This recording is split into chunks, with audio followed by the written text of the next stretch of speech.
This is the CBS Evening News with Dan Rather. Continuing coverage of Campaign 2000, the battle for the White House. From CBS News election headquarters in New York, here is Dan Rather. Good evening. Full court press in the Florida thriller. Round it goes in the courts, where it stops, possibly, the U.S. Supreme Court. Here's the latest. The Florida State Supreme Court rules disputed counties can go ahead with their hand counts and recounts of votes. Broward's was already underway. Palm Beach started tonight. Together, they have about 1 million votes. Both counties voted strongly Gore on Election Day. Tomorrow, a state circuit judge rules on the Gore request to include those counts and recounts in the final Florida vote tally, which could decide the election. In effect, it's a request to overturn the Florida Secretary of State's decision not to include them. At the Federal Appeals Court in Atlanta, lawyers have until tomorrow to submit all written arguments on the Bush appeal to flatly stop hand counts and recounts anywhere in Florida. And the Bush campaign now says that after all, it will not contest Gore's 4,000 vote victory in Iowa. CBS News correspondents are deployed to bring you all the facts on this election thriller. First to CBS's Byron Pitts in Tallahassee on the battle for Florida in the courts. Byron? Well, Dan, Florida State Supreme Court made it clear hand counts are legal. But make no mistake, the legal maneuvering to disqualify it or stop it isn't over. Today, through a gauntlet of cameras in 3 courthouses in 2 states, a new round in the battle over ballots. Hi. Hello, Danielle. How are you? All pleasantries put aside in a Florida circuit court, where attorneys for the Gore campaign argued the Secretary of State abused her discretion by refusing to give counties more time to complete their manual recounts, so all votes are certified. She not only didn't exercise her discretion, she ignored the court's direction to wait to take definitive action and literally blocked these people from proceeding. Lawyers for the Bush campaign rebutted the counties had already wasted too much time. It would be an abuse of her discretion to tolerate this kind of extraordinary delay. As I said, the earliest they could do it is next Tuesday. But in the end, the votes that may decide who wins Florida haven't even been counted yet. The overseas absentee ballots, stored in different places in different ways in all 67 counties. According to the Secretary of State's office, nearly 2,200 of these ballots have arrived in Florida. Hundreds more could still come in before tomorrow's deadline. In Palm Beach County, for example, with 521 absentee ballots in, 19 are questionable. Either the letters had been damaged or lack a proper postmark. For now, though, the Gore camp welcomed word from the state Supreme Court. The Supreme Court's clear and unambiguous ruling that the counties are authorized to proceed with the manual recount is a victory for everyone who wants to see the votes counted fully and fairly here in Florida. Tonight, the state Supreme Court. Tomorrow, that circuit court judge here in Tallahassee. He could decide if the votes counted by hand will be certified. Dan?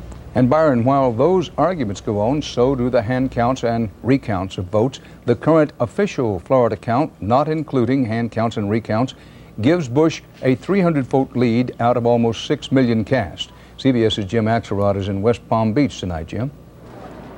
Dan, late this afternoon after that court ruling, the canvassing board here got word their hand count could start again. They'll go till midnight tonight, back at 7 o'clock tomorrow morning. A high-stakes game of beat the clock.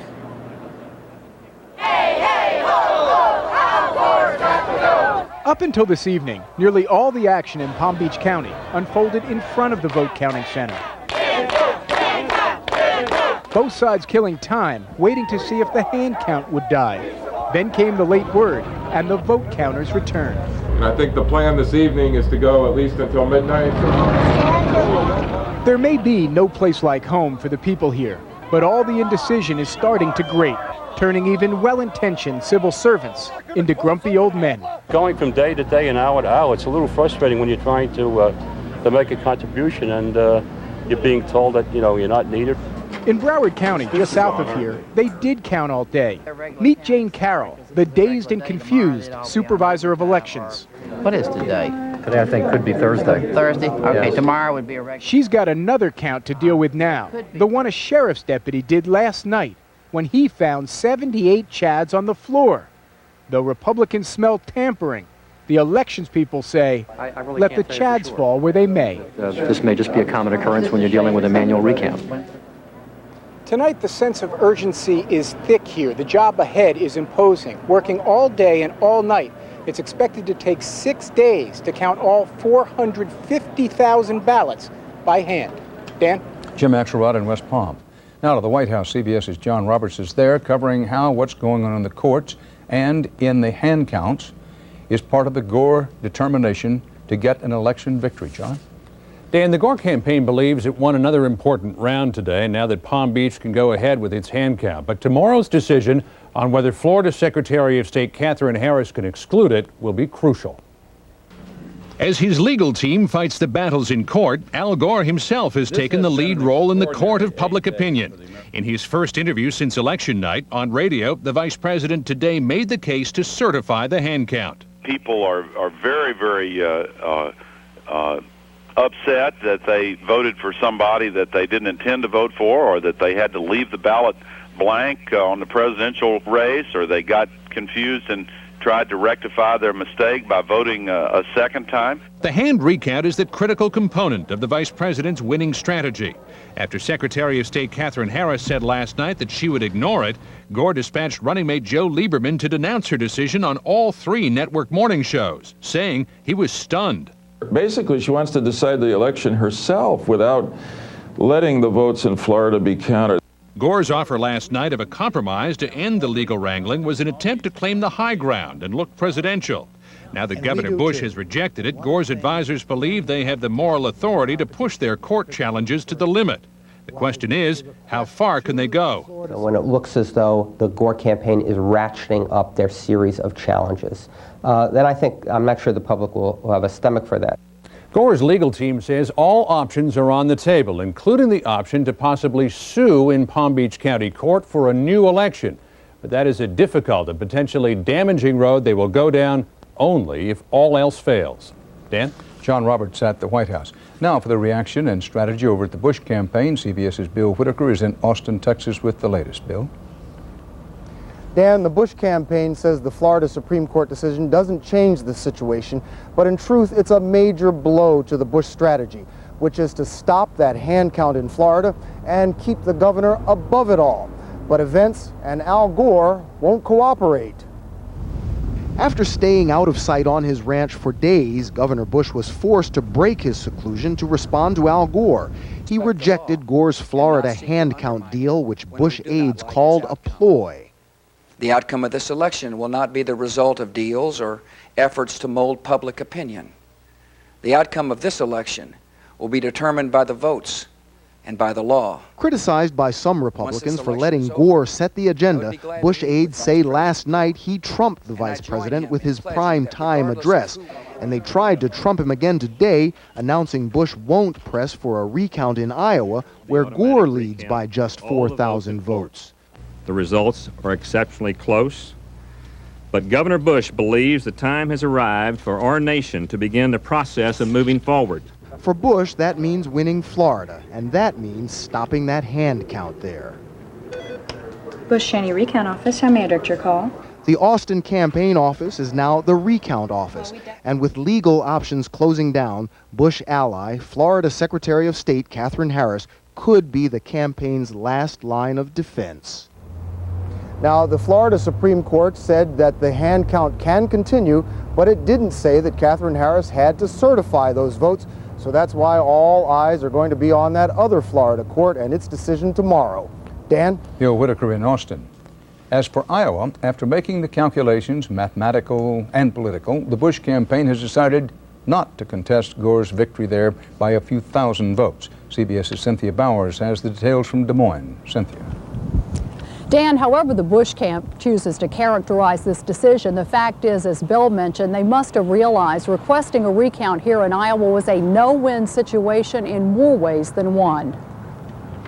As official county-by-county tallies continue to trickle in, it became apparent to state Republicans that Gore's 4,000 vote lead was too much to overcome, even though that represents a margin of less than 2 votes per precinct. My gut feeling is not very good on whether how many numerical problems we're going to find. Do they add up to 4,000 or don't they add up to 4,000? Calling for a recount with no real chance of changing the results would have been a public relations fiasco. You may recall Iowa was part of that three-state strategy along with Wisconsin and Oregon to challenge close results if Florida fell. Letting Iowa go seems to indicate that entire strategy has now been abandoned. Dan? Cynthia Bowers in Des Moines. There's much more about this historic election situation just ahead. At least one congressman is investigating what he says is how it all began. And Eye on America looks at where it all might end. The CBS Evening News and tonight's Eye on America segment are sponsored by Aflac. Without it, no insurance is complete.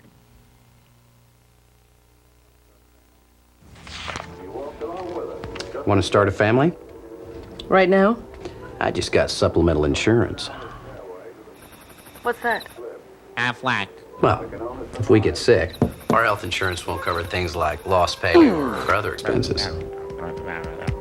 This does. What's it called? Aflac! I don't know. Aflac. Without it, no insurance is complete. You could grab an off-the-shelf computer for someone you love this holiday, or give them a computer that's built uniquely for them. A truly personal computer that's been turned into a music machine, or movie theater, or photo gallery. With training classes so they can get the most out of it. We think you can spot the better gift. Start with a fully loaded gateway for less than $23 a month, including a year of America Online. Call 1-800-GATEWAY, where people rule. If your pencils look like mine did, there's something you can do. Ask your doctor if the Nicotrol inhaler is right for you. Or for more information, call 1-800-INHALER. Call today. Hey, what are you putting in over there? DirecTV system. Satellite, huh? I already got like 70 cable channels. Well, this thing can get over 225 if you want them, all 100% digital quality. It's on! It's on! Unbelievable! I have a riding mower. That's great, sir. Now get free professional installation when you buy a DirecTV system and sign up for Total Choice programming. Every time I tried to quit smoking, I chewed up more pencils. So my doctor gave me a prescription that, for the first time, makes me feel in control of my cravings. Ask your doctor. Break the habit. The prescription for help is at hand. High finance, underground. Janice is down here, checking up on a potential investment. A communications company that says they've laid more cable than their competitors. They look great on paper, but Janice gets beneath the surface, goes down and counts cable. They do have the most. They're ready to grow. Fast. Just what Janice was digging for. So what's up with your money? Get there. Janice Mutual Funds. In all the post-election confusion, there is one certainty. On January 20th at high noon, Bill Clinton's term as president will end. The Constitution says so. We have a president until January 20th. When and how the battle to succeed President Clinton will end remains anyone's guess. CBS's Wyatt Andrews gives you a look at some possible scenarios as how it works out in tonight's Eye on America. To George W. Bush, the end game is still in sight. He still needs the Secretary of State of Florida, who's a political lieutenant, to certify the current vote plus the absentees as final, election finished, Bush wins. And so far, the Secretary is in line. Will finally certify the presidential election in Florida on Saturday. The strategy is an official win for Bush puts the vice president on the defensive. It puts Gore in a terrible position. He has to effectively run to the courts and risk appearing like a spoiler. Which is exactly why the vice president is suing in several courts already. Checking the machine count with a careful hand count is accepted. His game now is to find any judge before Saturday to say the manual recount has to be included in a certified vote. It's his only way to slow down the Bush victory dance. I'm sure what the Bush folks fear most is for this election to be finalized in some sense this weekend, only to have these hand recountings continue and then create an unofficial vote tally which gives Al Gore the win. But beyond this Saturday, it's almost certain the president will be determined by a judge. Gore will likely challenge any Bush win. Bush will challenge a Gore win. It's a scene in which everyone challenges and then no one really wins. Whatever happens in the courts, neither man who wins the presidency is going to win it tainted free. Loyalists for both candidates also have scorched earth strategies that last into January. Many Democrats want Gore to join the effort to demand a revote, not just a recount in Palm Beach. Many Republicans suggest that if Bush loses, the Republican Congress could challenge the electoral vote in the House. Both of these candidates could easily send this crisis into a nightmare series of steps. We're looking at a rather dangerous game of constitutional chicken. Candidate Bush says he wants a fair and accurate count of the votes. Candidate Gore says he wants to honor the true will of the people. That's what they say. What they are doing is asking partisans and lawyers to find the advantage that wins them Florida. In Washington, Wyatt Andrews for Eye on America. However, this election is finally resolved. We're all but certain to see some changes for the next one. Election reform in various forms is a pretty hot topic on Capitol Hill, and CBS News' chief Washington correspondent Bob Schieffer reports that at least one lawmaker is taking aim at the election night role, as he sees it, of the news media, including CBS. Bob, tell us about that. Well, Dan, in yet another complication, Republican Congressman Billy Tozan, the House Telecommunications Subcommittee chairman, suggested today the networks may have delayed calling victories in states where Bush was narrowly ahead to make it appear that Gore was sweeping the night. He said that may have convinced many Bush supporters not to vote. CBS News officials denied the charge, saying decisions were delayed only when there was insufficient data to make an accurate call. In a statement, CBS News President Andrew Hayward said the accusation that there was bias in CBS News reporting of the election night results is completely without foundation. Tozan spoke on Capitol Hill as he announced plans to investigate network procedures. By calling the Al Gore states early and delaying the calls on the George W. Bush states, you receive a picture of America believing that Al Gore was sweeping the country, that George W. Bush was having trouble carrying his states. A big win for Gore. CBS officials said the calls that were made quickly for Gore came only when there was heavy statistical evidence to support them.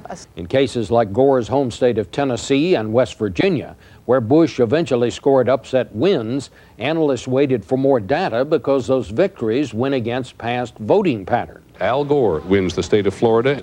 Missing the Florida call means the networks have plenty to answer for, says media critic Tom Rosenstiel, but he dismissed the idea they tried to manipulate results. The risk of doing something to help one candidate and harm another, it's just too great a risk to take. It doesn't make sense. In the meantime, CBS News has brought in an outside expert to help us find out what went wrong on the Florida call and how to correct it. Bob Schieffer on Capitol Hill. Hosea Williams, a key leader in the civil rights movement since the 1960s, died of cancer today in Atlanta. An organizer of the pivotal March on Selma, Alabama in 1965, Williams was with the Reverend Martin Luther King Jr. 3 years later when King was murdered in Memphis. Hosea Williams was 74. The Coca-Cola Company agreed today to pay $193 million to settle a racial discrimination suit. Black employees accused Coke of discriminating against them in pay and promotions.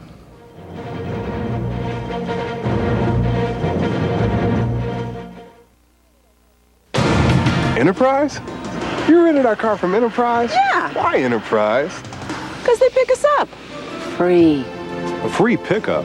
Wow, they ought to be number one. They are number one. Pick Enterprise. We'll pick you up. Curel delivers more moisture than Eucerin and Lubriderm. Dermatologist recommended, Curel heals dry skin better. Women who try it agree. You can see the cure in Curel. Mr. Roberts called and wanted to take money out of his account. Yeah, well, to be honest with you, I am ready to trade online. Now I said, you know, we can do that for you. Wait a minute, Fidelity? Trading? You mean brokerage? I told him, sure, just go to powerstreet@fidelity.com. Fidelity.com, the site ranked highest in investor satisfaction by J.D. Power & Associates. Sounds like everything I've been looking for. Oh, and one more thing. When you're ready to try wireless trading, you let us know. To invest, call, click, or visit Fidelity. I never thought I'd be out here again. With my stiff joints, sometimes just getting out of bed was a challenge. Then I discovered new Flexogen from the makers of Advil. It's not a painkiller, but a daily dietary supplement. It has both glucosamine and chondroitin. They work together over time to help rebuild and lubricate worn cartilage in my joints. Now my only challenge is making the shot. Flexogen. Look for it in your store next to Advil. I'm ready, ready as anybody can be. I'm ready, ready as anybody can be. Yeah. Are you ready to ask your doctor about Viagra? Get ready. Ask your doctor if a free sample of Viagra is right for you. Well, I'm ready for you. I hope you're ready for me. To perform at your best, you should always start with the fundamentals. And when it comes to the fundamentals of good nutrition, you should always start with whole grain. And when it comes to these leading cereals, only one has 100% whole grain. Only Wheaties. So only Wheaties gives you 100% whole grain nutrition. Now you know what Tiger knows. Better get your whole grain. Better eat your Wheaties. Start with the fundamentals. 100% whole grain Wheaties. President Clinton today began a 3-day goodwill visit to Vietnam. He is the first U.S. president to go there since the war ended more than 25 years ago, and the first ever to visit Hanoi, the capital, which was headquarters for the North Vietnamese military and was damaged by U.S. bombing raids. The president said it's time to, quote, write a new chapter in the two countries' relations. Still, the old chapter remains at the heart of the darkness between the U.S. and Vietnam, the war that killed 58,000 Americans and more than 3 million Vietnamese. Yet some Americans who once went to fight have now returned to help. CBS's Barry Peterson has the story of one of these forgotten heroes. On the streets of Hanoi, Vietnam veteran Chuck Searcy is that tall, friendly American who is changing lives one child at a time. These are children with cerebral palsy or polio, too weak to walk, in desperate need of leg braces. And now they have them. Custom made in this special workshop. The Vietnam Veterans of America Foundation paid for it. Chuck Searcy made it happen. If we don't have Chuck, we never have the workshop like this. Each tiny step here is a victory. For me, it's an opportunity to pay back to the Vietnamese people and in a way to honor some of my American friends who died in Vietnam. Like many other young Americans, serving in Vietnam turned Chuck Searcy against the war. 5 years ago, he came back. Despite the seeming tranquility of Vietnam today, there remains a terrible American legacy here. Vietnamese are still being maimed and killed by the landmines left behind from a war long since over. This was once a Marine fire base, Charlie 1, in rural Quang Tri province. Craig, I'm on site. I will deal with the mine myself, over. Small, privately funded groups like this one are removing mines. For Chuck, it is not enough. Through the Vietnam Vets Memorial Fund, he's determined to raise more money to clear away the estimated 350,000 tons of unexploded mines and bombs that remain hidden here. It would take 10 years and between $4 and $10 billion to clean up the problem. Firing now! Once a week, they destroy the mines they find here. A haunting echo from a long-ago war that brought Chuck Searcy back, a former enemy, now a trusted friend. Bye-bye. Barry Peterson, CBS News, Hanoi. Did you walk, do you think, or no? You can't yet.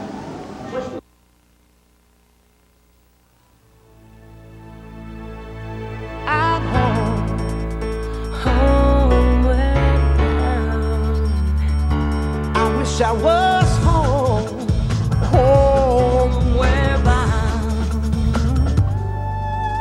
Home, when my thoughts escaping. Home, when my music's playing. New MSN Explorer. Everything you need to feel at home on the web, all in one place. There will always be skeptics. You know know them. They say it will never work, never happen, never fly.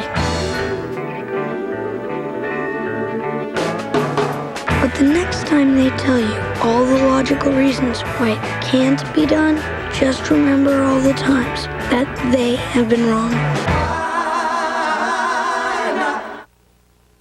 When we asked some denture wearers why they don't use an adhesive, they didn't have a whole lot to say. I don't need it. My dentures fit fine, thanks. I've not had a problem in 15 years. But then they tried Fixodent, and they couldn't say enough. Makes them feel a lot more natural. I just plain forget I have them. They actually fit better. That's because Fixodent gives even the best fitting dentures a better fit. It just proves you never know until you try. Fixodent, and forget it. You probably know, as it's often been stated, giving holiday gifts can be quite complicated. The post office is where you should go, no doubt. You can pack up your stuff and ship it on out. Get last-minute gifts if you've got a late start. Even rush them away to arrive Christmas Day, in case you've had a sudden change of heart. Fly like an eagle. Isn't stuffing great with Butterball turkey? Wish we could have it more often. Now you can. Introducing the holiday stuffing for all 365 days. New genuine Butterball stuffing. Make it any way you like, in a bird, the oven, on the stove, or in the microwave. Add Butterball broth and it's even tastier. Discover savory, slow-cooked holiday flavor tonight. Like a holiday. Without all the relatives. And without all the work. For stuffing, broth, and gravy that make any meal holiday special, the best of all is Butterball. A robbery at Rivergate ends in a car chase and a crash into a Metro school bus. 2 kids hurt bad enough to be hospitalized. The story at 6. Looking ahead in the battle for the White House, Florida's highest court says okay to vote counts by hand as the Gore campaign wanted. Tomorrow, another lower Florida court weighs in on whether those recounts must be included in the Secretary of State's official vote tally. Also pending, the Bush appeal to a federal appeals court to stop all hand counts in Florida. Tonight, Bush Point man Jim Baker downplayed today's Florida Supreme Court decision allowing hand counts and recounts. This decision does nothing more than preserve the status quo. And that status quo is that state officials act pursuant to the law, honoring its deadlines. Former Secretary of State Jim Baker, and that's part of our world tonight. Coming up on 48 Hours, the very latest in the battle for the White House, and then on 48 Hours, another compelling story. Troy Roberts has a preview. Tonight, the first woman in this country to be charged with murder for road rage. You shot a woman dead. I don't need to be reminded of that. Was it self-defense? I had seconds to protect myself. Later on 48 Hours. 48 Hours tonight at 8, 7 Central Time. Dan Rather reporting for the CBS Evening News. See you soon on 48 Hours. For news 24 hours a day, CBS.com on the internet and on our interactive partner, America Online, at keyword CBS News.